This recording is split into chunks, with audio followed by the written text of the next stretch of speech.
Good evening, everybody. Welcome to our live stream edition of Flyer Gonna Flyer, our 72nd edition of Flyer Gonna Flyer. We got a great episode for you guys tonight. We're going to be going a little off course from our usual stuff because we have an awesome guest. We want to welcome you. Philadelphia Flyers play-by-play guy. You know him, you love him, Mr. Jim Jackson. JJ, how are you doing tonight? Doing great, guys. How are you?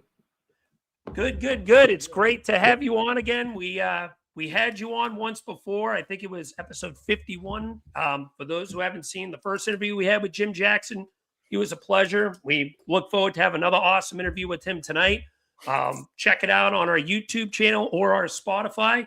And joining me are two of my gracious co-hosts, starting with the man below me. You know him, you love him, from the Flyers Nitty Gritty, Mr. Jamey Baskow. Jamey, how are you tonight?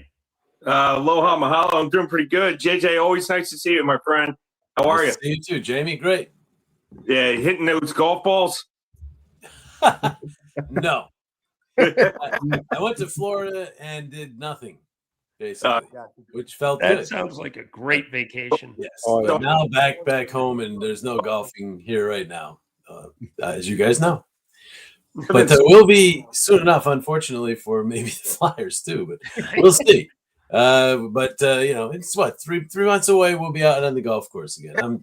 Whether the Flyers are done or not, I'll probably be out on the golf course. So yeah.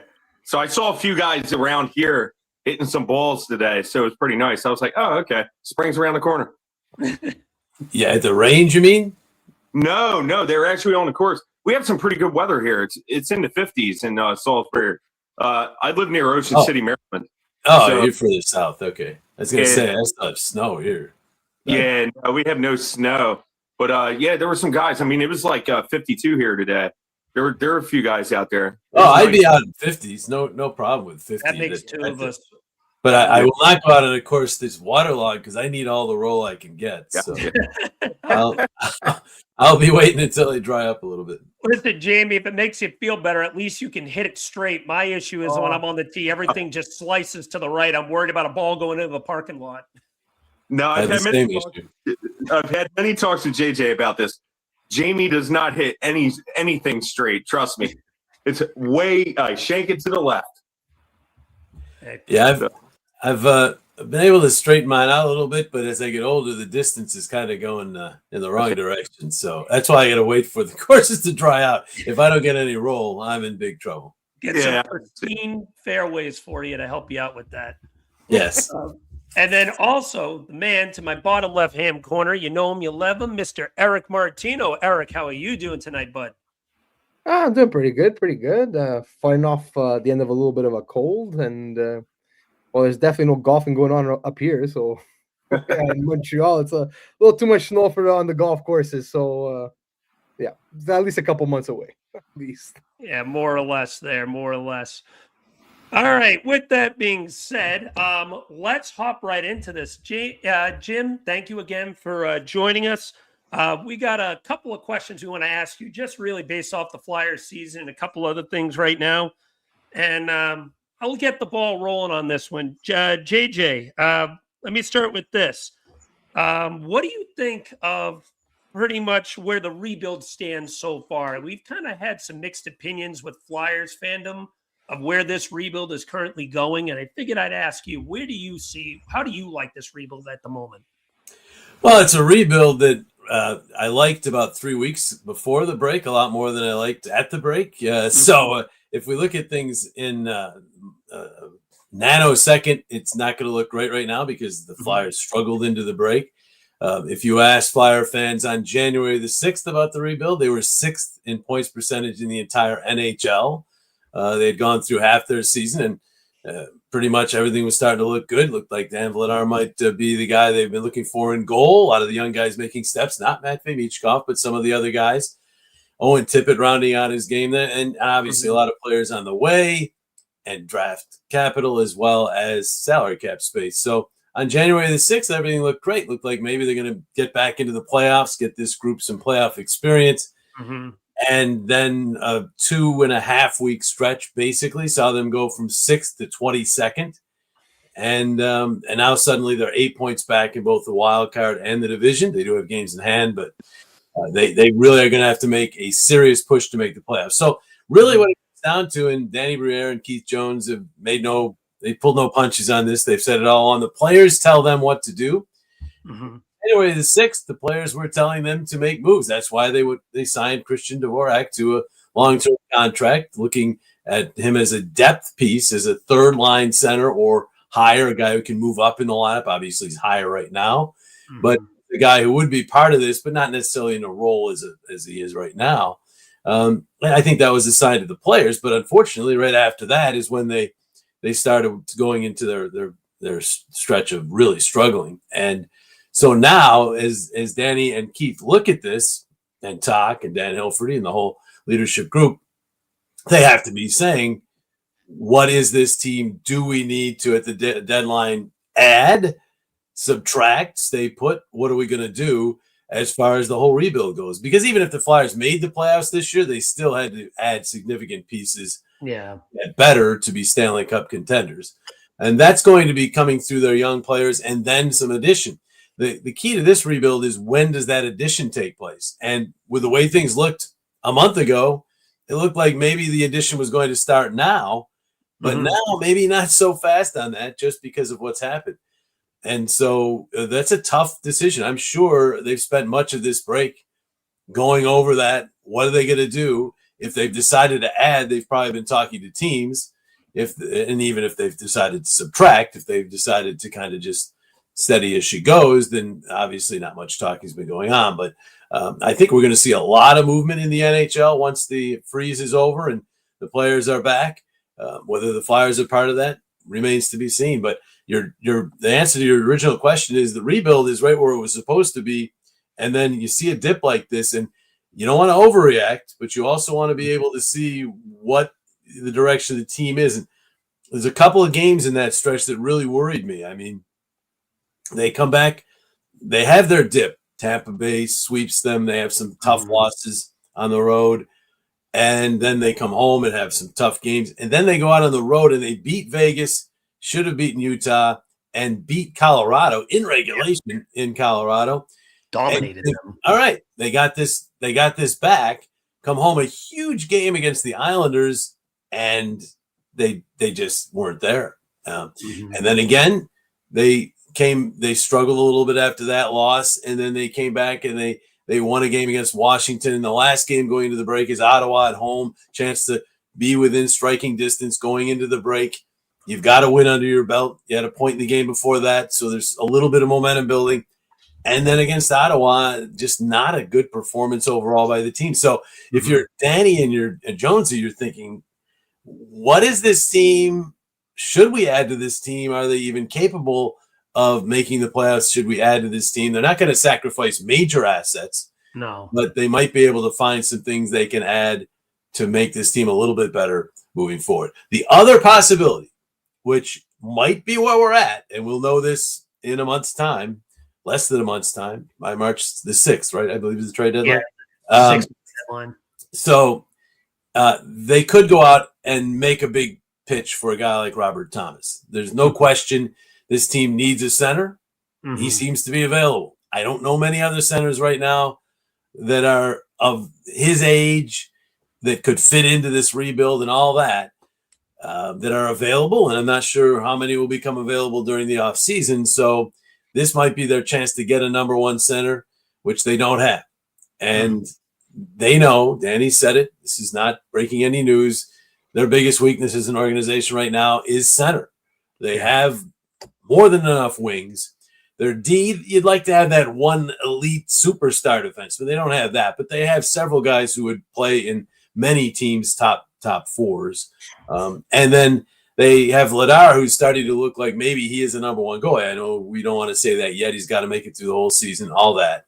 But at least he's there. They have some young players, too, coming in goal. So of all the positions, there's no doubt center where they have some prospects, but none of them that are here and none of them that are necessarily projecting as number one centers. So that's their weakness. So that's the other possibility to accelerate the rebuild. They go out and make a trade. You're going to have to give up a lot to get Robert Thomas. So, if they make that move, that is a sign to obviously the fan base, but more importantly to this locker room that, okay, it's time to add to this mix and go. They also, the whole other possibility is the fact that this team didn't play well down the stretch going into the break and had those opportunities, the Islander game, the Ottawa game, some others, and they just basically didn't play well. They might say it's time to break this thing up a little bit, and maybe a key piece has to be moved if he can be moved. They obviously have some no trade situations and no moves in there. Some guys can't get moved and all that, but that's a possibility too. I mean, everything's out there, and all these 32 teams, they're watching the Olympics.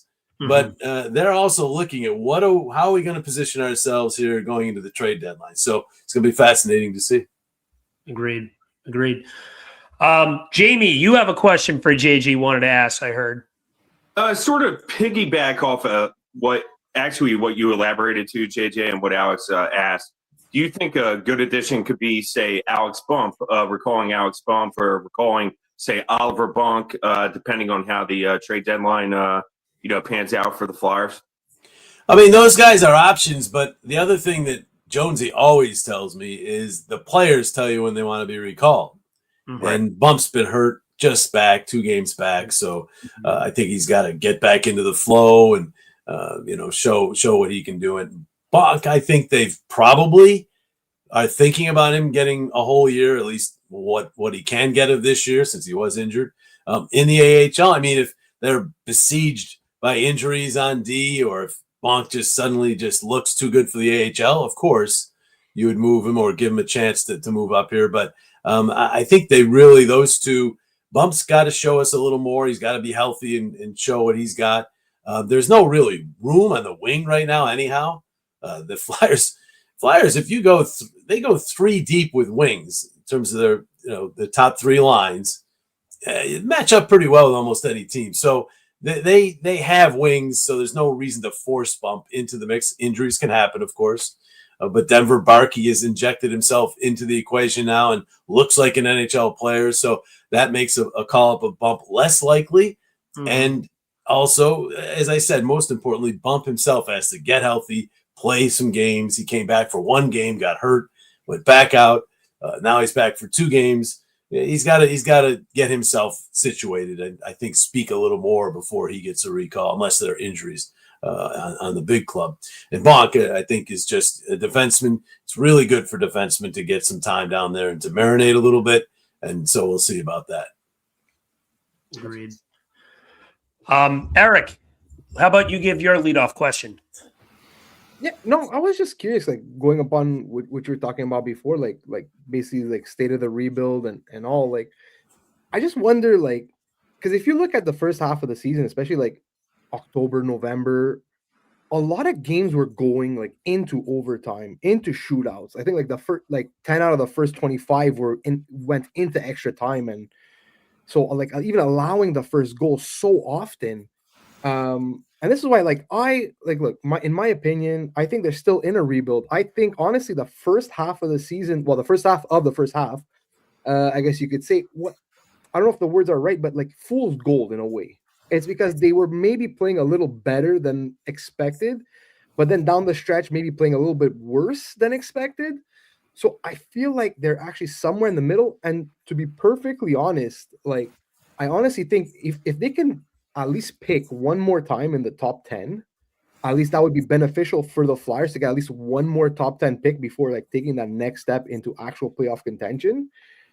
But also there's so many other needs. And I was just wondering, I'm like, in your opinion, JJ, because you watch them every game and everything, like, what do you honestly think is the bigger need? You think they need a true number 1 center, or like at least a top 4 power defenseman, but that can quarterback the power play? That's a big issue. Yeah, it's a big issue. They're still working with Drysdale, hoping he can become that. They've also tried Cam York. I don't think Travis Sanheim, as good as he is as a 5-on-5 defenseman, I don't think he's a power play quarterback. And they don't have anything coming that is that. Oliver Bonk is not your power play quarterback. He might be your power play bumper. He's been good at that in his past in his career, but not necessarily running the power play from the top. There's obviously other options too. You can go 5 forwards and whatever, But let me say this about the fool's gold comment. The Flyers, when they have had goaltending 895 and above, they win. Last year, their goaltending was almost historically bad in the NHL. Yeah. And this year, when Vladar was playing well early in the year, they got good goaltending. They were never top 5 save percentage. They were about 10 to 12, somewhere in there, all because of Vladar. And with that, they were a winning team. So I can counter your fool's gold with give them a little goaltending. Maybe this team they definitely make the playoffs 2 years ago, and they might make the playoffs last year. They have not gotten saves.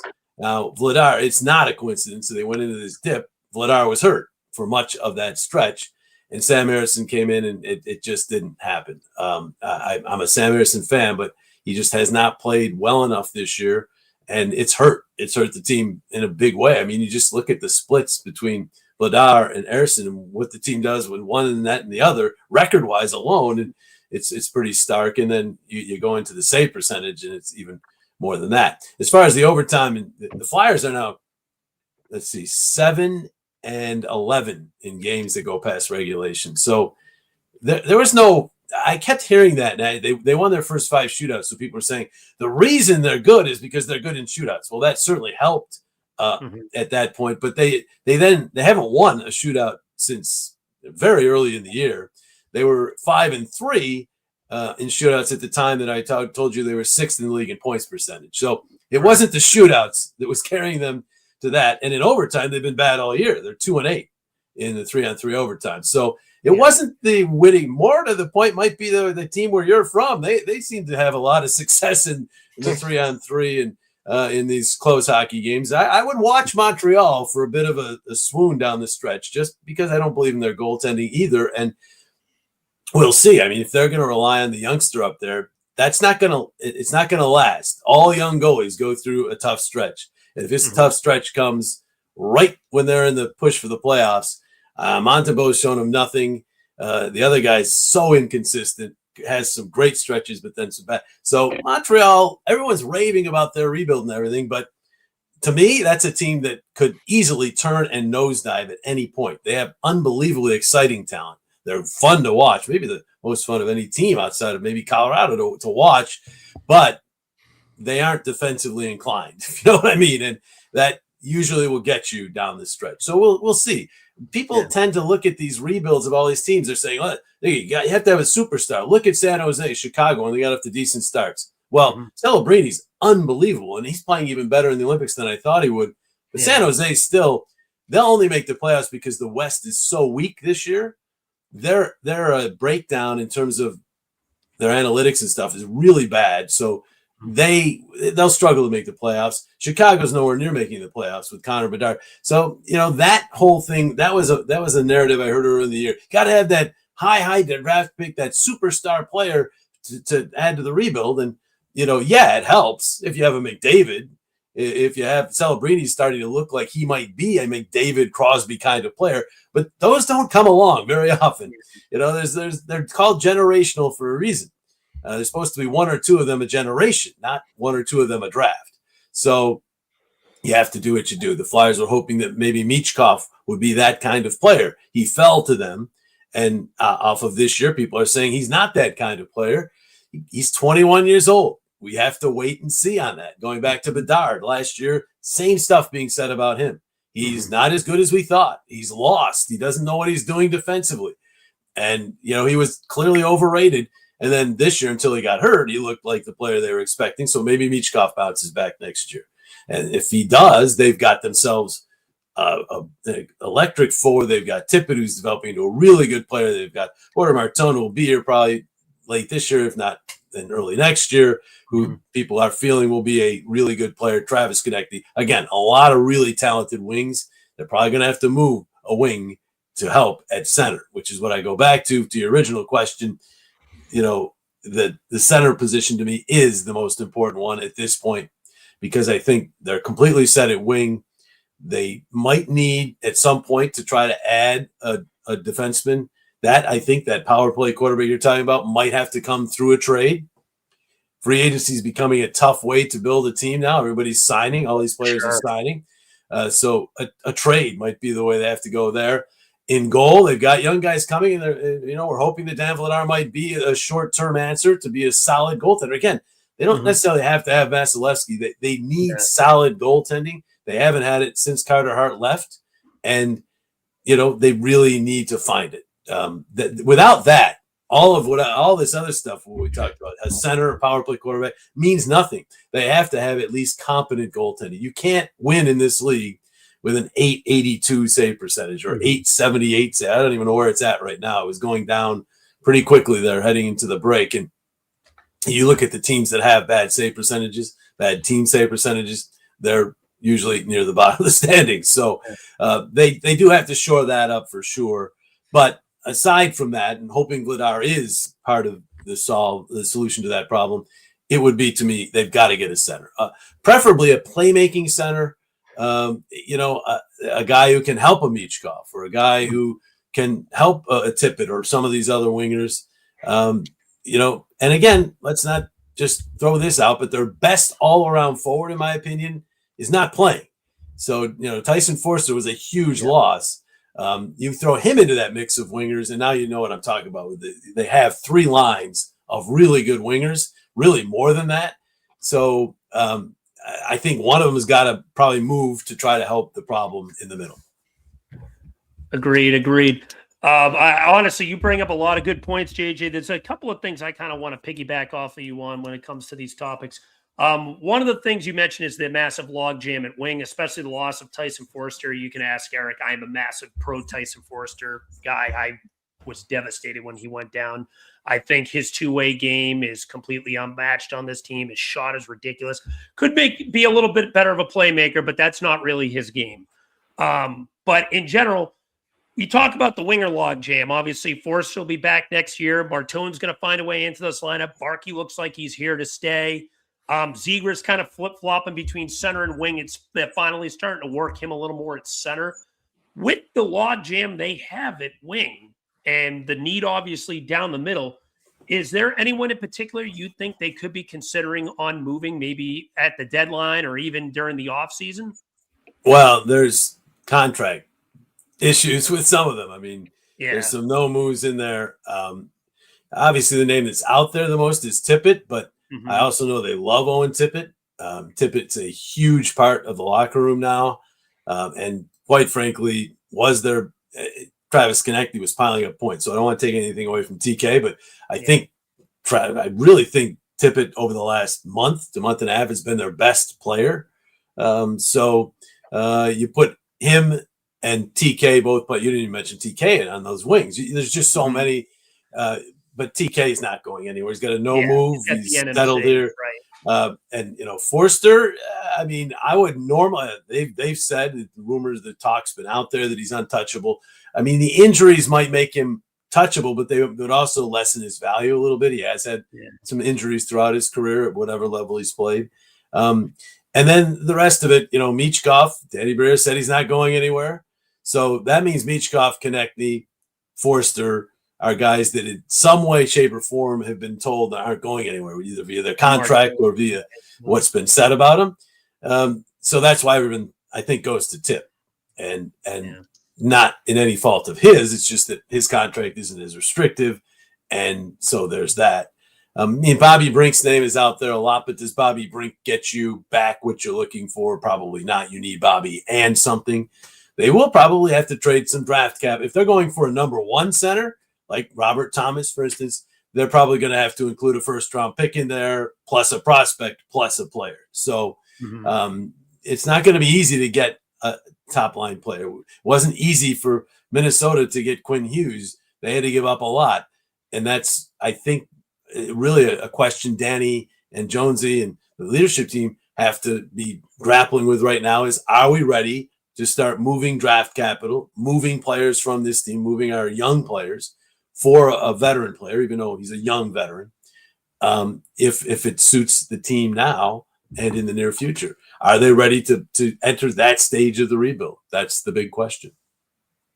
Yeah, honestly, you make some very good points there, especially just with the question marks that they have outside of the main 4 that we've talked about, Konechny, Michkov, Forster to a slightly lesser degree. And now I guess you could throw Porter Martone in there as well with the draft capital they used. From what rumors were stating, they made Michkov and Martone pretty much untouchable, and Forster was kind of like in that next tier of that. Speaking of Matvei Michkov, is it still true? Does he still plan on staying here for the offseason in Voorhees? I know that was a topic of discussion. And what is your just thought process on his play just as a collective whole this year? Is this something that you'd like to potentially hopefully see him try to work on during the offseason and maybe improve his play a little bit to his third season here? I mean, he said he was staying. It was a while ago. Again, we don't get to talk to Matvei. I mean, I talked to him, see him in hotels on the plane and stuff, just, basic high and stuff. But I don't know. I mean, I assume that's the plan because I think it needs to happen. I also think it would help him in terms of assimilating into the culture with the language and all that if he spends the summer here. And I think that would help too. But I mean, I don't have any inside scoop as to whether that is going to happen or whether the Flyers are demanding it happens or anything. I have no idea. It would absolutely help him, I think, because the Flyers have specific training plans. And let me say this about him. He's not a lazy guy. He's one of the first on the ice to practice. He's one of the last off. He does like to work on skills, but the bottom line is he's a rink rat in that way. He absolutely has the desire to be as great as he can be. And in his mind, he thinks he can be as good as anybody. So given having that psyche and that work ethic, you would think this will come together.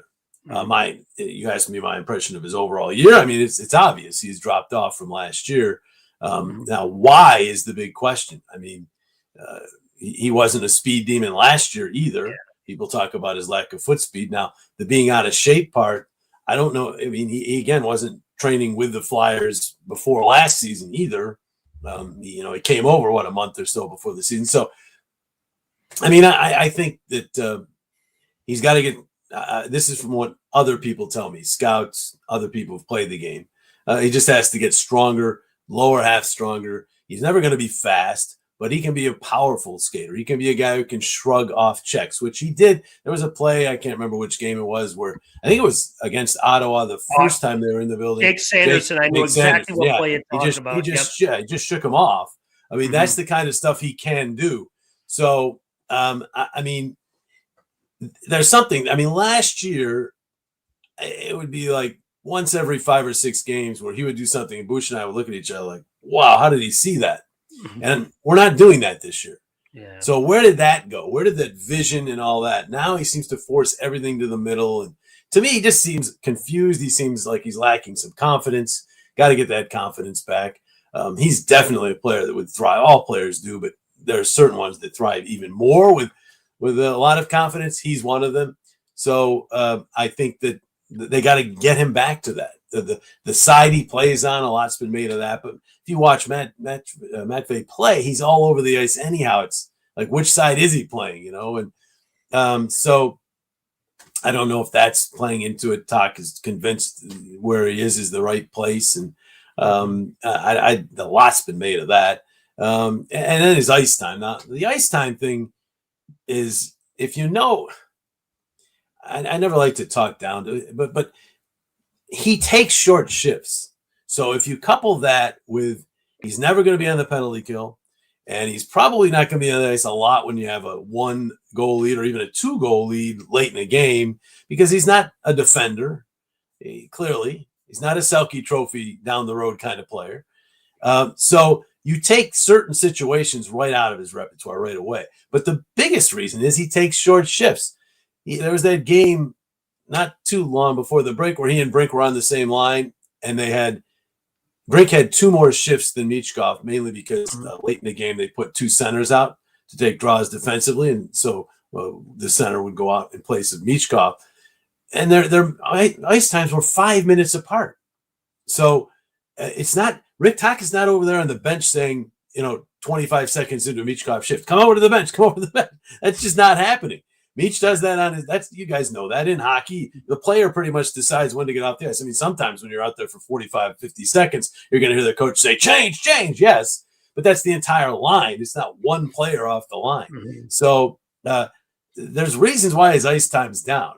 And part of it early in the season, he wasn't playing very well. When you don't play very well, you're not going to be on the ice either. So again, the ice time thing has become this soap opera almost. And there's reasons for it that have nothing to do with Rick Tocchet limiting his ice time. It's Meech sometimes limiting his own ice time with his short shifts. And then there's just certain areas of Meech's game that are never going to lead to him, I don't think, being a 21, 22-minute per game forward unless he's so dynamic offensively. If he gets to that point, and that could happen, where he's just so good offensively, you're willing to have him out there in situations even when you're down a goal late. Now, Connor McDavid is an example that is still not a great defensive player, but he's so good offensively. Of course, you're going to have him out there at all times, right? And I'm not, again, comparing the two players. I'm just saying there are players like that, Kucherov. There's players like that who are so good, even though they're not great defensively, they're so good offensively, you're willing to sacrifice and have him out there. Well, Meech hasn't been that this year. He hasn't been that dynamic offensively that you're willing to put him out there when you're up a goal to be a defensive forward. And so the ice time suffers as a result of that.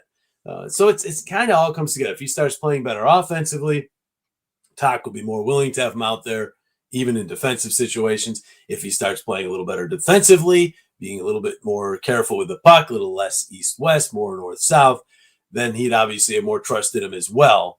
So some of this is on Meech, some of it's on the team and where they're at, but hopefully they can get him to the point where he's consistently at least about 15 minutes out there and closer to 18 minutes. But I have not, there's not been a game this year where I have been up there with Bush and we've been like, why isn't Michkov playing? There just hasn't been one. I mean, when he hasn't been playing, it's been because of the situations I just talked about, or maybe he wasn't playing very well. He was never benched really. I mean, a couple times for sure. Nothing like Torts would bench guys for an entire period or something like that. And then the people go, and the only other time, of course, is the 3-on-3 overtime. And last year he had 3 goals in overtime. It was unbelievable right off the hop. But if you watched him in overtime when he's gotten the chance this year, he's been a bit of a liability back there. He's always on the offensive side of the puck. And 3-on-3, if you're always on the offensive side of the puck, you're in a 3-on-2 coming back at you every time, right? And that can become a 2-on-1 pretty easily. And so his 3-on-3 play has to improve too for him to get consistent reps. I believe he was, correct me if I'm wrong, I believe it was either the LA game or the Ottawa game where he was out there for at least a shift or two in overtime. But so maybe Toc's getting back to getting him out there. Yeah, getting him out there. And if that's the case, good. He'll get some more minutes, and maybe that'll keep the people feeling better. I don't get the feeling from Meech that he's all that upset with the ice time either. It's just this whole thing in social media, basically, that it's just unbelievable how loud it got. But yeah, that's where we're at. I mean, he has to play better. He plays better. He's going to get more minutes. What we saw, and I said last year, there were times when Bush and I would say, I mean, we see it. We're way up. We see the whole ice. We see all the players. Game looks easy from up there, right? And there were passes he'd make last year where we didn't even see it. It's like, how did he know that guy was going to be there? And I talked about this every time I did a show like this. Like, his vision is otherworldly. I mean, it's unbelievable what he sees out there, and how I just haven't been saying that much this year, and seeing it more importantly. And I think that's just that lack of confidence, lack of swagger right now, and they got to get that back for him. Getting a player confidence, no matter the sport, really getting a person confidence is a tough thing. How do you do it? It's different for different people, but need to find a way with Michkov, because once they do, we'll be seeing some of those wow moments again, and he'll be a real offensive force, and that's when a coach isn't afraid to use him. Good breakdown. Thank you, JJ. That pretty much answered everything I need to know, at least on the Michkov topic. Much appreciated there. Eric, why don't you lead up on your next question? Yeah, actually, I just want to touch up on a bit like we were just talking about, and I just want to mention something that actually one of my buddies, a Flyers fan from here in Montreal that I'm good friends with, he brought up to me, and I found very interesting, and I want maybe your thought on this. Michkov has played under 5 coaches in the past 3 years. In his last year in Sochi, when he was with SKA, he played under Rottenberg, and then Then he played under another coach in Sochi, and then he comes to Philly last year. He plays under Torts. Then Torts gets fired, and he plays under Shaw. Then Tocchet gets hired in the summer. Now he has playing under Tocchet. So it's like he's constantly having to learn a new system. And now also the fact that Tocchet is playing him on his natural wing, but like he prefers obviously playing on his off wing, like which actually a lot of Russian players actually do, like Panarin, Kucherov, Ovi, Demidov. They all like to play on their off wing. It's just that's their offensive game. So how much of that do you think is actually maybe affecting him? Like just the constant change in philosophy and systems, coaching and position. How much of that do you think is really maybe playing an effect on Mishkov this season? Yeah, I think that plays into it. It plays into it also. You got to throw in, he's changing his entire culture. So, Exactly, going from Russia to America. So throw that in the middle of having all these different coaches for sure. I think that's a factor. Although, I mean, Martone's going to end up having his third coach in 3 years next year, right? More and more, we're seeing all these players move around from college to junior to moving from different colleges. So I think that stability factor for these guys in development is really starting to wane. I mean, look at Jet Luchenko. I mean, he's been, if you want to count up all his coaches, he's had both Torts and Talk, right, for a brief period of time. But he's also had two coaches in the OHL. He's been moved around. It seems like this is becoming more the norm. So players are going to have to deal with it. But when you throw in also the culture shock thing going on, there's a lot of adjustment there for sure. And he's 21. We forget. Very young guy. So I think that probably does have something to do with it. I mean, looking at him from a understanding the game defensively standpoint, he looks like he really has a lot to learn. So I don't know how much the coaches in Russia worked with him on that. I know Torts worked with him on it, and I know Talk's working with him on it. But I'm not sure in his upbringing he had much defensive responsibility sewn into his game. So he's got a lot to learn there. And all players do. Check out Kucherov's early numbers. It doesn't happen overnight all the time for these guys. I mean, there's a couple that it did. Sidney Crosby, Connor McDavid pretty much walked into the league and were great pretty much right away, right? But even they had things to learn. Sidney, they were both terrible on faceoffs when they first came into the league. And Crosby's become very good at it. McDavid's become passable on faceoffs and other things that they've worked on. But the defensive side of the game, especially for some of the European players, especially Russian players, because Finnish players seem to have a pretty good all-around game when they arrive. Swedish players, kind of the same thing, but Russian players, they are flamboyant players. They're some of the most talented players in the world. And so I think they grow up showing off their offensive tools, and why wouldn't they? So I think maybe they have a little more to learn in that way. And that's a process I think Matvey is undergoing as we speak. So is Nikita Grabenkin. Same thing. He's shown me a lot of really good things, Grabenkin, but at times you can see defensively he's not sure where to go and things like that. So these are things. They're 21. He's 22. These are things that they've got to work on. Not everybody is a superstar at 20 years old. Not many are, actually. We point to ones like Celebrini, who's ridiculous at 19. Yeah, Crosby at 18 and 19 was remarkable. McDavid. But again, these are generational players. Most players, it takes at least into your early 20s before you start to get the hang of the all-around game, and sometimes into your mid-20s before you really become a great all-around player. Yeah. You make very good points there, JJ, especially just I think the whole language barrier too has a lot to do with it because it's a separate challenge just added on top of everything else of learning a new system, the multitude of coaches he's had, just learning the defensive game of the NHL as a collective whole. I think just all of that put into one, it just made this a real giant, ask right off the bat for this kid. So I look forward. Well, he teased this, right? He teased this last year. He had stretches. He had down moments last year too, but there were stretches, 5, 6, 7, 8 game stretches where like, wow, including one at the end of the year, which I think kind of left us all wanting more. So he kind of teased this, and the system changed from Torts and then Shaw to Talk is definitely there's definitely a difference there. So he's had to learn that. And the other side and, all these things. But for it to become, at least in social media, the soap opera almost that they've made it into. I mean, I don't sense that being around Michkov and Tocchet. I don't sense what I'm reading is, Tock's doing this to Mich. I just don't see it. So I think all of what we talked about here, he's a young player, still learning the game, and he's on a young team. There's not a lot of veterans there to teach him. So it's part of going through a rebuild. I wonder how much of it is Cutter Gauthier PTSD from just him abruptly leaving the team too. Fans are just scared about that. From the fans, yeah. And I will say this, and we're on social media, so it probably doesn't make any sense for me to say this, but what we see on social media is not necessarily symbolic of the entire fan base. I mean, I went to the carnival, and the Flyers are coming off an overtime loss in a dip, and I'm like, what are we going to get here at this carnival? Are all these fans going to be coming to us saying, what's wrong with the team? Not at all.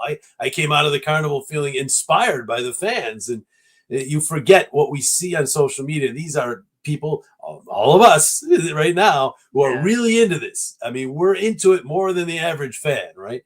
And so we know maybe a little more, maybe knowledge can hurt sometimes, but we also know a little less than we think sometimes. And because we don't know, I don't know, even being with the team, around the team all the time, I don't know all the ins and outs that Rick Tocchet and Matvei Michkov have. I mean, I might hear some things here and there if there was something to hear, and I haven't. But really, I'm on the team plane. I'm with the team in hotels. I'm around them, and I don't see any sign of a problem there at all. If I didn't have social media, I wouldn't know there was a problem at all. If I don't think there is a problem, I think it's mainly social media people are getting all riled up over this.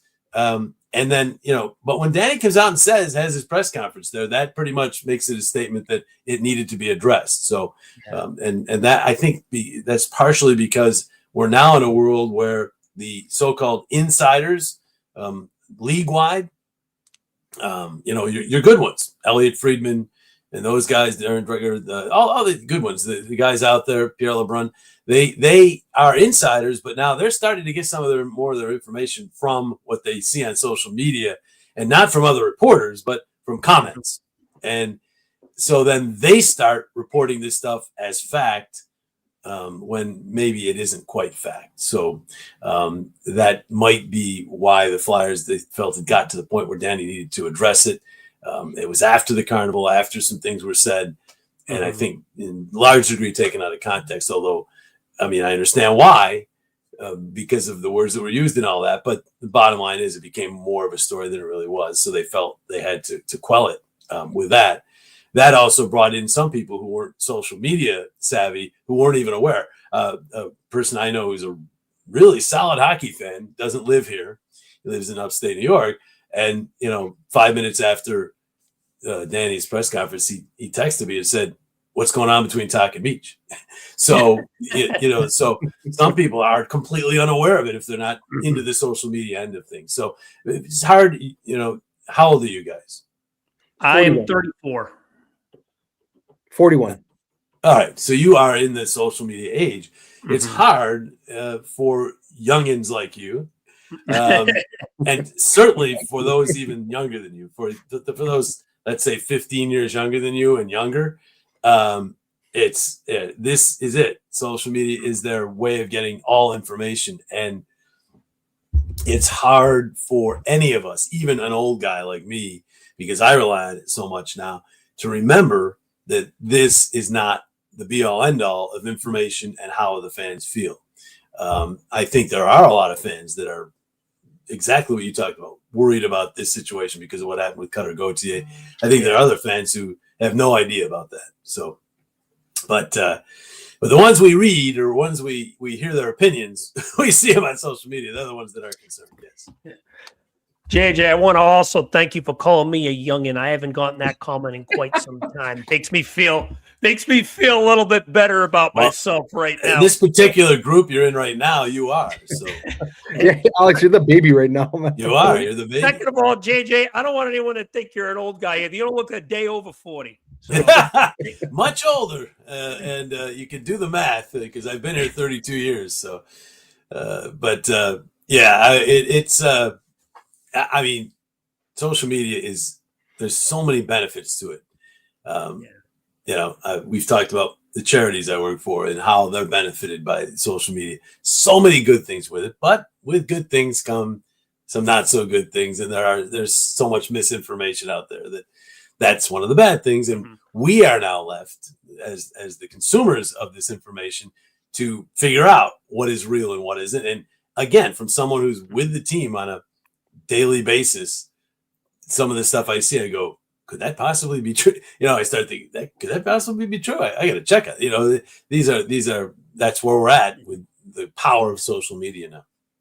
Yeah, it really is insane how much social media has taken over the sport just as a collective whole over the last few years. All right. I want to shift things over a little bit to two questions on two particular players. So number one, Trevor Zegras has been his first year here, and he's kind of transitioned over to center recently after playing some time at the wing. He looks like he's been borderline rejuvenated since he's come here. 49 points in 56 games. He's managed to stay healthy, knock on wood, which has been something that's been an issue with him back in his days in Anaheim is his durability concerns. Do you think his move to center could be something that could stay there long term?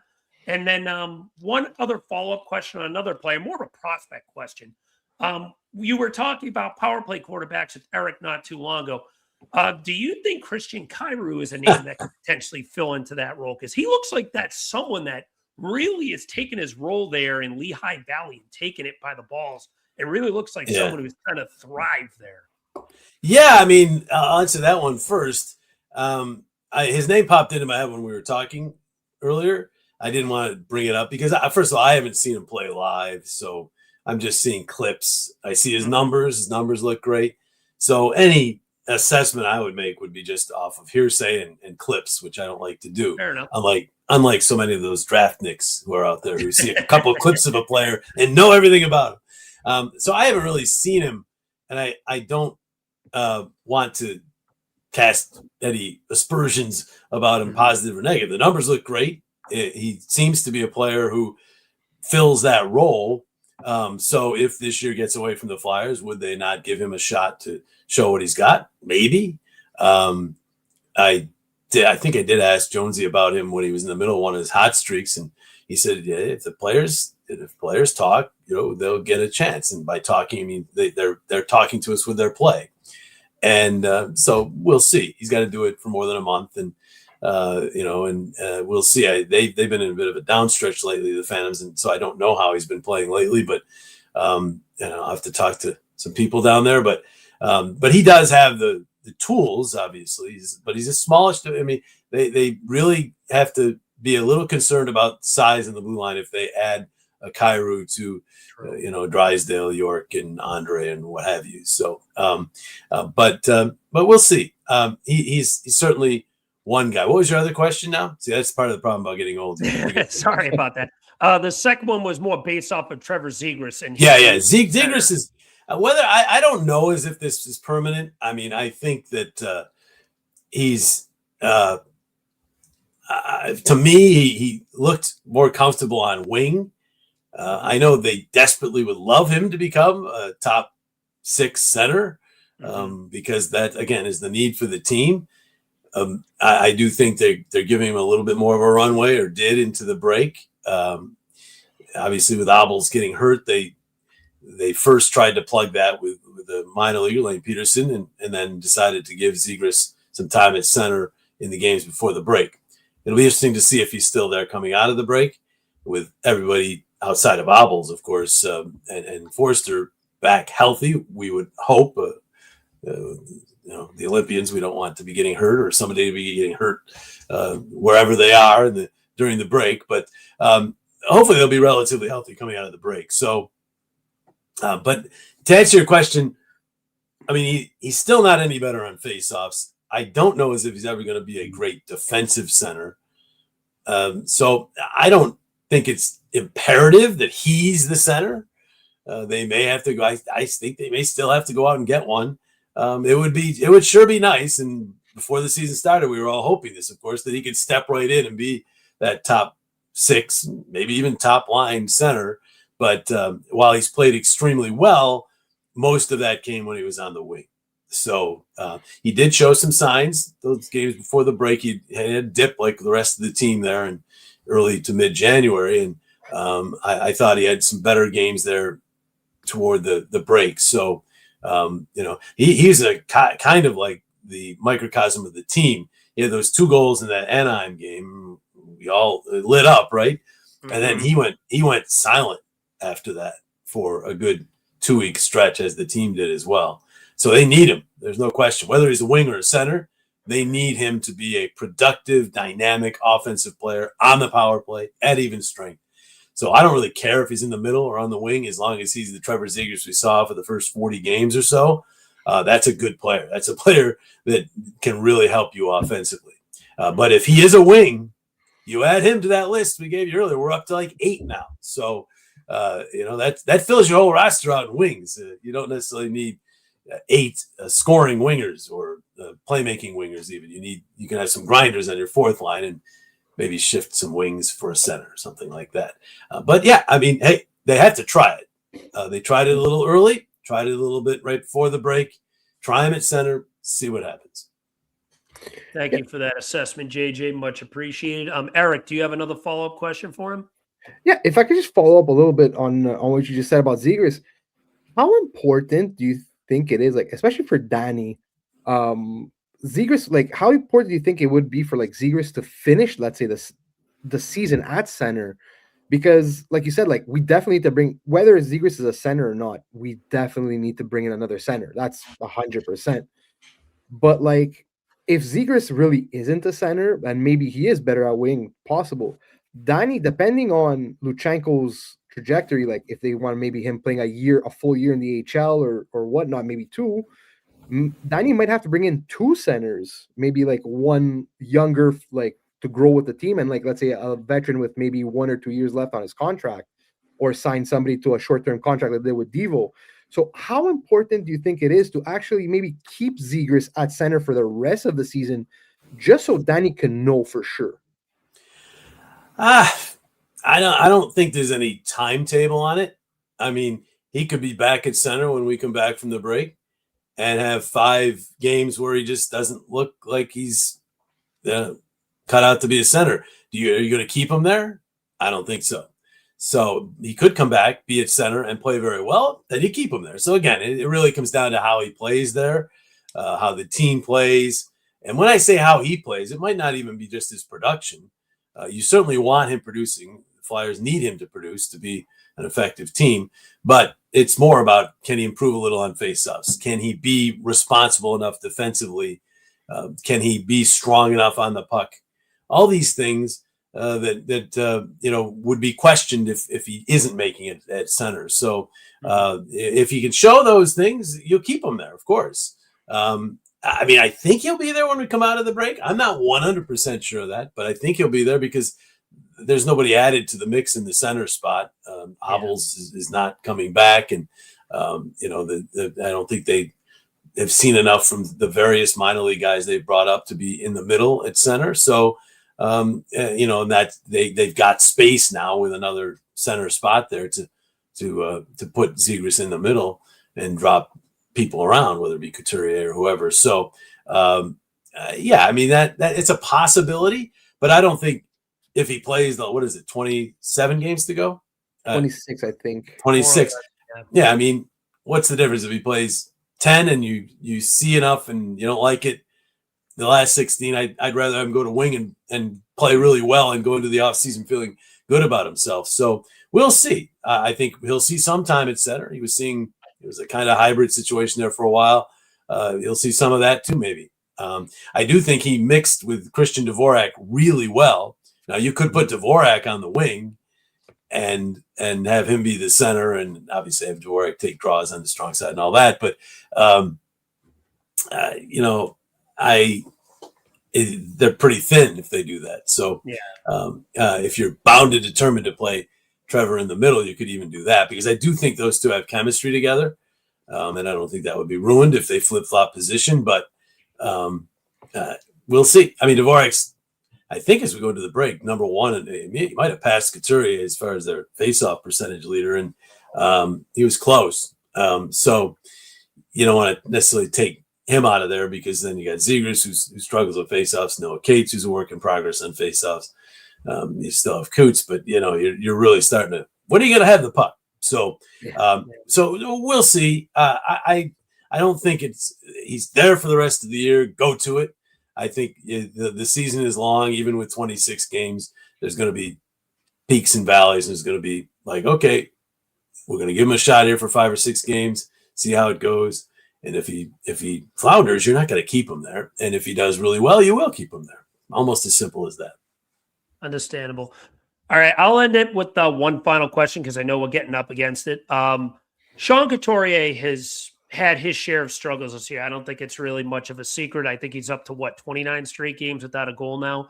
What is your concern level at Sean Couturier right now over the last few years? Because last year I felt like he may have been, finding himself again. It looked like he may have been finally healthy, pushing about a 50-point year. And this year he's really having issues putting the puck in the net. Are you concerned at where Sean Couturier is? Or is this something you think he has an actual chance of maybe finding at least to a close extent of the Coots we saw last year? Well, I think he can get back to what he was last year. I don't think he's ever going to get back to, Selke Trophy winning Sean Couturier necessarily. I mean, at this age, he's 33. But I will say that he's still getting chances. And I'm not an analytics guy, but those that are say his analytics are second best to Denver Barkey in terms of the forwards as far as play driving, which, I mean, it doesn't look that way necessarily to me. I understand. But analytics are analytics. They're numbers for those analytics people out there. That's what we've been seeing. So, and I'm not even sure if that held all the way into the break, but it was that way into like mid-January where he was second on the team among the forwards in expected goals, one of those great analytic stats. So it wasn't necessarily all bad with Coots. I think Talk was trying to manage his ice time a little bit. I did see some things with Coots as far as in battles along the wall where he normally was absolutely winning those that he didn't. So my concern automatically went to, is he healthy? Is his back feeling well? All that.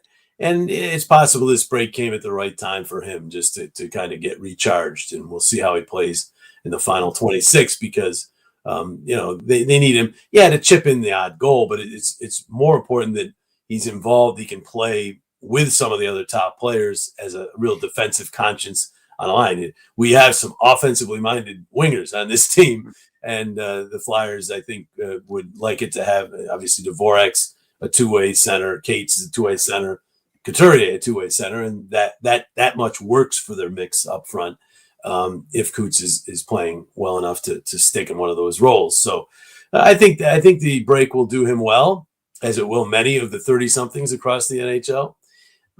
And we'll see. But can he get back to last year? To answer your question, I believe he can. I don't think last year was such a high bar that's not reachable.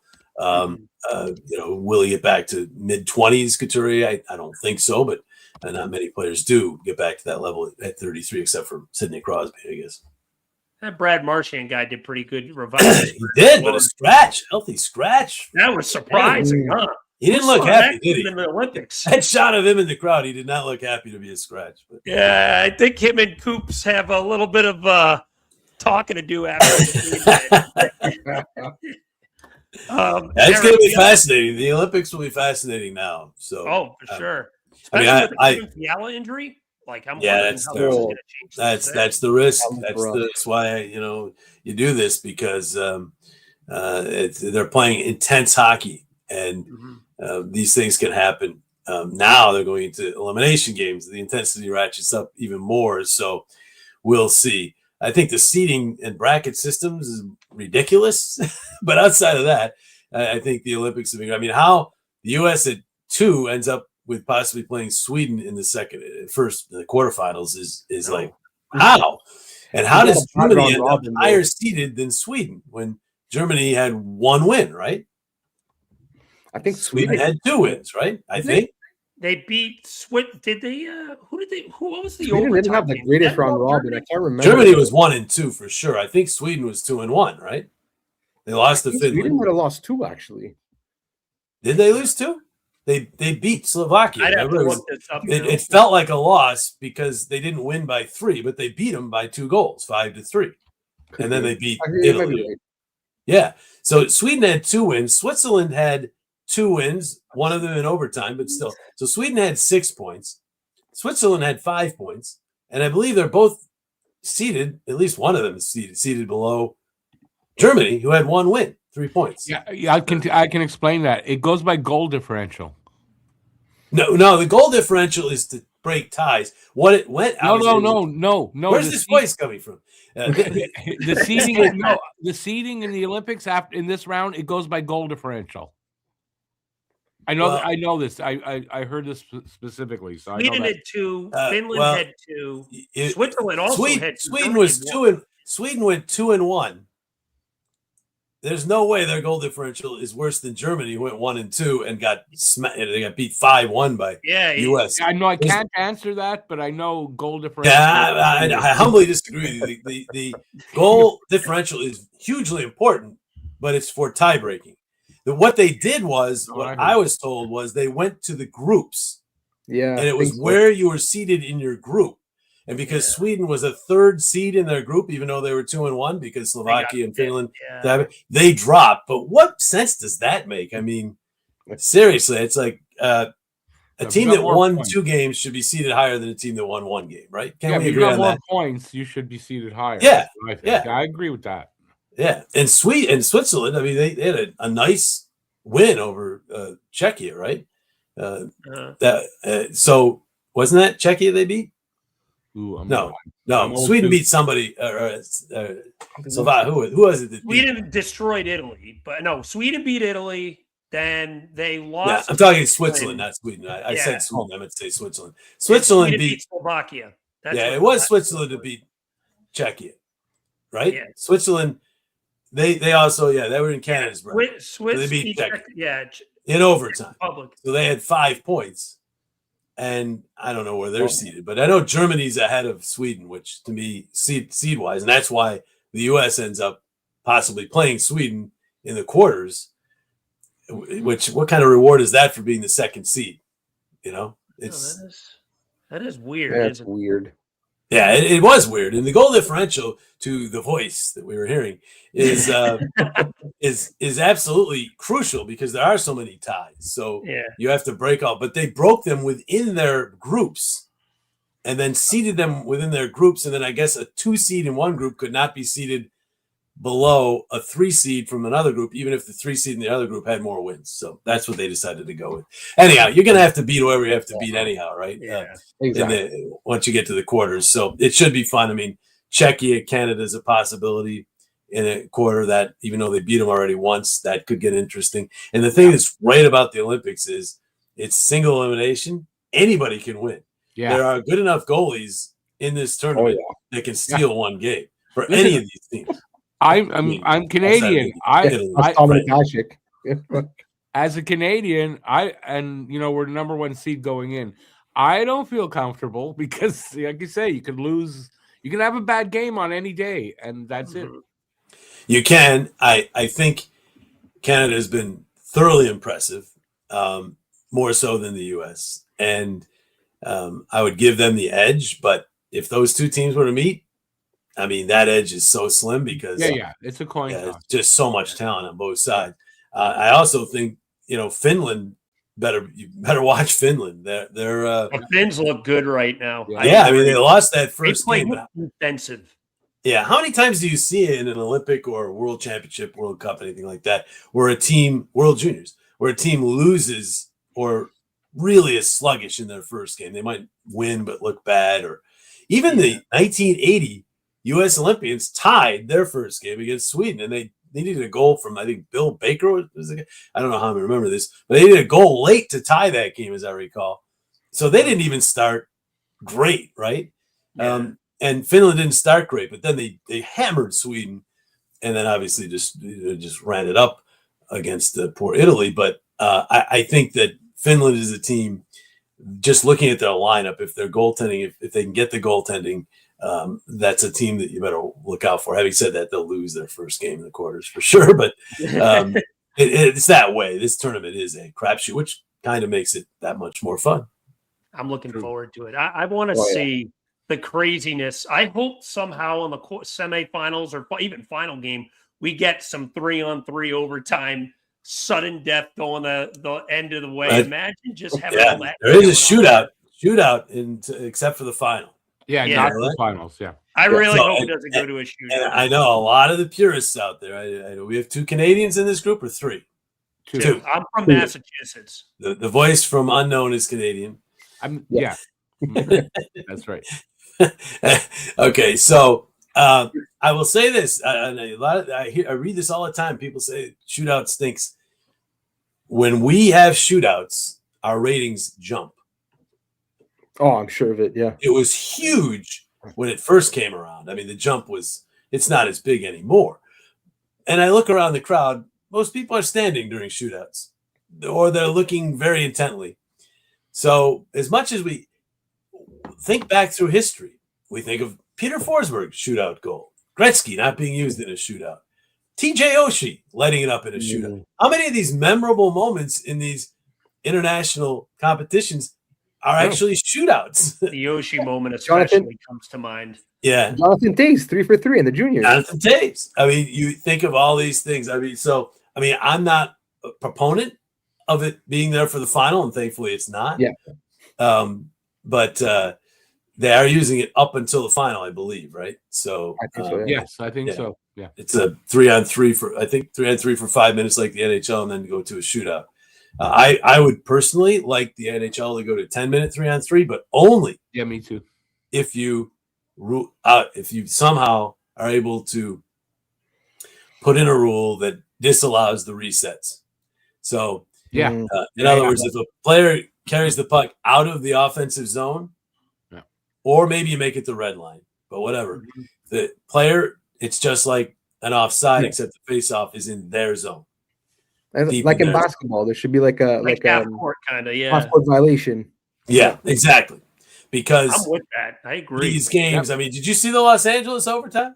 I mean, then they won, so it was kind of proven right. Although TK hits the post, the horn goes off, the whole thing. But that was the only time the Flyers had the puck, was Konechny's breakaway. LA just kept going, not even looking to score. And then they finally get a chance, and it wouldn't, Byfield wins it. But it's like I just think. Just think back to how crazy 3-on-3 was when it first came in, when the players didn't know about that and the coaches weren't doing that yet. It was crazy. And it would be crazy now because a guy would try to zip back and the guy would jump him and tip the puck and off they go. And then once you get into that stuff, it's just crazy. And that's what makes it great. So you could go to 10-minute 3-on-3. Hardly any of them would make it past 5 minutes if you just rule out the resets. I know there's some talk about it. There is talk. Probably not enough. Yeah, I've been adamant about that too. I want to just see the excitement of 3-on-3. It needs to be like basketball has with the half court situation. Go past center ice. Yeah, you can't go back behind it, or even the blue line. I'm even thinking about the blue line. I mean, red line would help. Blue line would make it chaos. And and again, people are saying, well, what would the penalty be? You could go as far as it's a delay of game penalty, and it's a penalty. I wouldn't go that far. I would say maybe you get 2 and a third in the one overtime is a penalty, but the first 2 plays stop. Defending team gets to change, which is the most important thing because that's why they're doing the recess, to try to tire out the team. And the face-off is in your zone, deep in your zone. I'd be with that.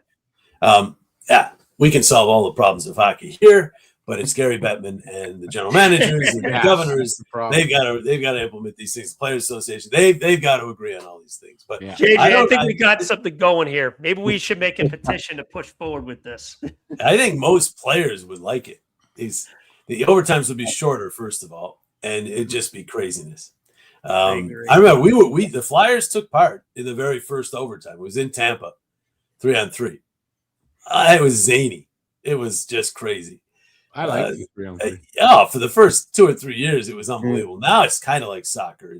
And I don't mean to, I'm not dissing soccer, but it's so strategic. It's just all strategy. And hockey isn't meant to be that. It's meant to have some strategy, of course, but it's meant to be physical and speed and reaction. scoring chances. saves and all that kind of stuff. So, Read and react, isn't that Yes. the name of the game? yeah. Right now, it's a lot of reading, not necessarily a whole lot of reacting Yeah. when they go into those resets. I mean, you guys get a chance when you're just watch the LA overtime. I mean, LA literally doesn't even look to score for 2 minutes. No, And that's then crazy. That's Suddenly they throw the puck out by mistake, and TK gets a breakaway, and he hits the post. Ah. Horn Maybe went that's off. why LA's lost 14 games in overtime this year. Yeah. And unfortunately, they beat us by going right back down the Yeah. ice and scoring after Go TK figure. hits the post. Yeah. But yeah, so anyhow, and there are, I mean, even given all these resets, there are way fewer shootouts now. I mean, a lot of games are getting settled in those 5 minutes. Just imagine how many would be getting settled if you added our reset rule to the equation. Yeah. I don't Yeah, think, I think so, yeah. almost all of them would be over before 5 minutes. So why not extend it to 10 for those odd occasions that go past 5 minutes? And then if you have to, you do a shootout. That way you'd have hardly any shootouts. But Yeah, kind if of. you hate them, I don't even hate shootouts like some people do. So to me, it's They're exciting and they're fun. I agree, but I don't know. I guess I'm a traditional kind of guy, and it's something rubs. But they are exciting, and yeah, you it's can't help but- gimmicky. yeah, It's they are definitely exciting. gimmicky. No, Yeah. but 3-on-3 is gimmicky too, right? I suppose. But I hear you. I mean, the Flyers for so long were so bad at shootouts that I would have been all for getting rid of shootouts. Now they're a little bit better. It's like, we don't have to necessarily get rid of them. Helps when you add Trevor Zegras. Yeah, he was the biggest reason. And goaltending. And Sam Emerson was a very good shootout goalie. I agree with that. He lost his last couple, but and Zegras was stopped, I think, his last 3. Yeah. But he was pushing 70%. Now he's at like high 50s again, which is still best of all time. I checked. He's still a little bit ahead of who was the guy second? Marty Lapointe, was it? I can't remember. It was some guy I never expected to be second. Jason Robertson's up there, and Panarin's up there as well. But anyhow, it's interesting to see if they ever change that, because it is getting taken to such an extreme now. Agreed. They'll tweak it, I think, at some point, but they'll just tweak it. I didn't see it in the one overtime I saw. There haven't been many overtimes in these Olympics, right? 2 maybe. But I didn't see the Switzerland overtime. There was one other overtime game, and I didn't see a lot of the resetting. So I don't know. The Switzerland one was a lot of back and forth. There wasn't much resetting. Yeah. I So what do you think? I mean, a single elimination game goes to 3-on-3. I think they're probably more cautious, right? The chaos it'll bring. Yeah. You think it'll be chaos, or will they be so afraid to make a mistake? There will be some caution to the wind, It's gonna but be chaotic. these guys will want it. I think it's them wanting to get that opportunity to be a hero. Yeah. And I think They were. the little bit of the selfishness might take over in the moment. Yeah. Well, it's Have just to be it's cautious. there. If you're Connor McDavid, you're in a 3-on-3. I mean, you're gonna go. So, so it'll be fun to watch the single elimination next 2 days, right? 8 games, so should be fun. Yeah, it's gonna be fun. Just the times that the games are on. Yeah, 6 o'clock. Got to get up early. I haven't need to had spend one of this those time yet, to get but my beauty rest before the game. I haven't had one of those yet. But the gold medal game here is 8 a.m. on Sunday. Yeah, because that's the last day of the Olympics, right? Yeah. The closing ceremonies are that night. So yeah, they got to get it out of the way early. Yeah, Yeah, you're that's right. gonna suck. 8 a.m. on Sunday. Yeah, it's gonna suck. Yeah, I have to do a live stream. I'm gonna live stream. So if we're there, if Canada's there, which they will be. So yeah, it's gonna suck. Who, they reseed after the quarters, so Canada's going to Reseed, get yeah, every round they reseed. Canada's going to get. I mean, if Slovakia somehow gets to the semifinals, that's going to be the U.S. opponent. Finland's the 4th seed. Yeah. Good luck. Don't count your chickens. Finland could beat. Oh, Canada. I'm not. Oh, I'm not fully. Believe me, I'm. Although I love. I mean, I haven't seen anything. A little trouble in the second game, Canada, with their defense to forward transitions. A lot of giveaways there, and I'm not sure Binnington. That game yesterday was not. He let in one softie. One horrible. One. Yeah, how no, I Logan did not- Thompson. Yeah, that was bad. But I mean, we'll see. But hey, U.S. You can't say Connor Hellebuck's a lead pipe cinch either, because he hasn't been great in the playoffs or internationally either. So there's question marks even with those two great teams. Yep. So we'll see. Agreed. All right, JJ, just one last question, if you don't mind. Just This is the fifth. One last question. No, this is for real. This is for real. The last question. I'm kidding. Okay. Yeah. And it's actually just quick. What's your favorite city to visit, and why is it Montreal? Oh, there it comes. Well, Montreal is my favorite arena. Absolutely love Bell Center. The atmosphere, the organists, the broadcast location, which does kind of slant my opinions a lot, is as good as it gets in the league. But just the atmosphere inside that building, I always say Montreal, even without being steered in that direction. As far as the city, though, I love Montreal, but it's freezing when we go to Montreal. Yeah. And as I said earlier, I'm getting to be, I'm getting up there in years, so I tend to like the warmer climates. Vegas has become maybe my favorite. Just I love Vegas to begin with, and again, great atmosphere in that building and all that. I never have a problem going to LA or Dallas. I love being in Chicago for the game. But similar to Montreal, it's freezing there when we go there. So I love Chicago as a city. I used to do the Phillies. So I got to go to Chicago, and you spend 3 or 4 days in the city there as opposed to like 36 hours with the Flyers. And you get to see some of the city, and I love Chicago. So I would always put that up there. Don't mind going to Florida in the winter. You're getting the vibe outside of Chicago here. A lot of these are warm weather cities. But to be honest with you, I love all of the cities. I know you're going to say even Winnipeg, even Buffalo. Yeah, I even love them. I'm first of all from upstate New York, so I kind of have to love Buffalo. But Winnipeg, even I don't go outside much, but even Winnipeg has its charm to it. What I love about what I've done for all these years is I get to see or go to different cities, see the different fan bases, the different buildings. Don't get to see the cities as much as I'd like because we're not there long enough. Occasionally we'll get a day off on the road and it'd be nice to explore. I went up in the Arch in St. Louis, for instance, but you don't get to many of the touristy kind of things.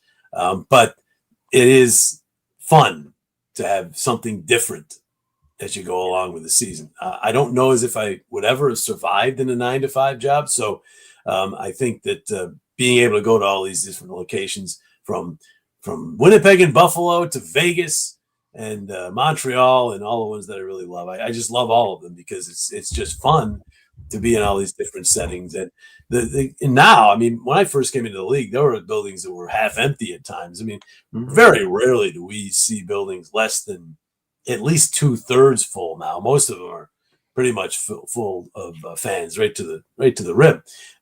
The NHL has come a long way. Love him or hate him, Gary Bettman's certainly gotten his criticism over the years, but you can't dispute that the league has gotten a lot healthier under his watch, and to see how many fans are everywhere. I mean, you turn on the Florida games and you see all those empty seats on the far side when you're watching on TV. They're all in the bar at the upper level of the first level. Really? Top. There's this unbelievable. They made a mistake. They put it on the camera side. They should have put it on the side away on the camera side instead of the side away from the camera side. Because that's all you see. But there is this unbelievable sports bar there. If I'm going to that game, I'm watching from there. It's a great bar. Anyhow, and then they're late to Florida late kind of to their seats. But even Florida, now that they've had success, they draw. Tampa's been drawing forever. Carolina had a down period where there were a lot of empty seats in that building, but the Caniacs are alive and well. So you see these non-traditional markets where the people are going. I mean, Dallas. They just go to these games. Utah looks like a success. I mean, that to me is fun. We had that trip, Vegas, Utah, Colorado. So it was Vegas, Salt Lake City, and Denver. And while we didn't have any blizzards or anything, that was part of the reason why I liked it probably. But it was. I love those cities. I love the buildings, the locations. I mean, the Flyers went 2-0-1. That probably helped my attitude a little bit. But the bottom line is, it was just great being in those 3 venues, and we had a day off in between each game, so there was a little time in each city. So, and I love Denver. I've always loved Denver too. So, it was just you asked me a question. I think I've named just about every city in the league. The Close to it. answer is that's the all of truth. I them. really like them all. I do. I mean, there's one that I don't like. It's probably because the drive from Philly to now it's Elmont or Belmont, New York, to play the Islanders. Used to be, of course, Uniondale and Nassau Coliseum. That one I don't love. Not that I dislike the arena. It's a big arena. Fans seem to love it. But the drive there, rarely will I go with the team if it's a game in metropolitan New York because it's so easy to just drive up. But it's such a long drive. I end up going with the team anyhow, and you're staying in a Garden City or wherever, and it's just like that's one I don't necessarily love. But most of them I do. Even Newark to me is great because I can just drive right up and I'm there in an hour and a half, and I like the Prudential Center. So it's no complaints by me. I like Boston at all? Oh, I love Boston. Boston's such a great sports city. The building has some juice to it. They've had gazillion sellouts in a row. Yeah, I like Boston. I mean, Detroit, Little Caesars Arena is spectacular. And obvious great hockey heritage there. You just can go right down the list. They're all great for one reason. St. Louis, when we're there, the fans seem very loud in that building, and so you can find something in people love Nashville, of course. I'm just going right down the list here. Minnesota's hockey everywhere there. So it's just Edmonton. Let me say this: the building in Edmonton is beautiful, but for visiting broadcasters, horrendous. We might as well be in Calgary doing the game in Edmonton. The press box is so far away from the ice that McDavid and Nugent Hopkins look exactly alike. You can't. I mean, you're so far away, and Horrible. It's the only venue where I actually do some of the game watching the monitor because you're so far away. So there, you after a long thought, and Edmonton is a city I don't know that well. We now stay right connected to the arena, which I love. And you just walk right across the jetway right to the arena. That's awesome. But once in there and you're just struggling the whole game to see, I never look forward to a game. Now you mention, I feel like you mixed up Michkov and Andre one or two extra times than usual that game. So that's easy to do. That's easy to do. Although not as much of late. Oh, it's because Andre wasn't playing. Yeah. But those two are tough. They're same size, numbers are close, blonde hair, same shot, and they basically because Andre's a rover, he's up on the play a lot. So you assume Michkov when it's up on the play, and then you look down and that's Andre. That's all announcers have told me they have that problem. Visiting announcers, especially because they don't see him much. Says, I'm getting those guys wrong a lot. I go, join the club. Yeah, you hear it often. With other announcers too, it's bad. Yeah, they're hard. It used to be we had, was it Cates and Frost were one number apart at one point, 48 and 40. What did Frost wear before? Wasn't it Cates and Frost and Farabee? They were 48 and 49 at one point. Maybe that's what it was. I thought it was Cates, but yeah. Farabee was 49 for a little bit. That's probably what it was. And other announcers are telling me, why do they have these numbers that close? They both start with F too. So you see that. So there's hey, I could be John Shorthouse and have 3 Pedersens. One's Elias, one's Elias. I could have that problem, so I should not complain about Andre out in Vancouver. That's funny. Yeah. By the way, another great city, Vancouver. So there. Now I have named everything except Calgary, I think. All right, JJ. Well, thank you so much for giving us your time tonight. I know we kept you for quite some time, so I appreciate it tonight. That is going to wrap things up of this episode of Flyer Gonna Flyer. As always, like, comment, and subscribe. JJ, we appreciate you having your hospitality and taking time out of your busy schedule to come on and join us tonight. It was a pleasure, as always. We love having you on. We loved you last time. We may have loved you more this time. And that's saying something. I think you loved me for longer this time. I'll say that. I think it was about Yeah, the it's same. not the same, actually. Was it an hour and a half the last time too? That's because Yeah, you it was. elaborating. You guys got to cut me off. That's really what it comes down to. But, no, the pleasure was mine. It's always great. And I haven't been talking appreciate too it much. truly, JJ. Yeah. But It's as been always, a week away. Yeah, without hockey, so I'm ready to talk. Well, thankfully, we got some hockey coming back for the Flyers next. I think Wednesday they're back at Washington.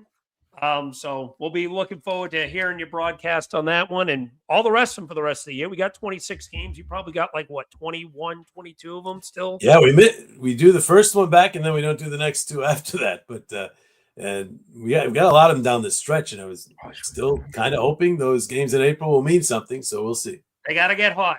Never know. Crazy things happen. But that will do it for this installment of Flyer Again, a Flyer. Thank you as always for tuning in. JJ, thank you again for coming on. As always, like, comment, and subscribe. We appreciate each and every comment, like, and subscription that we get. But that's going to do it. As always, take care. And as always, let's go Flyers.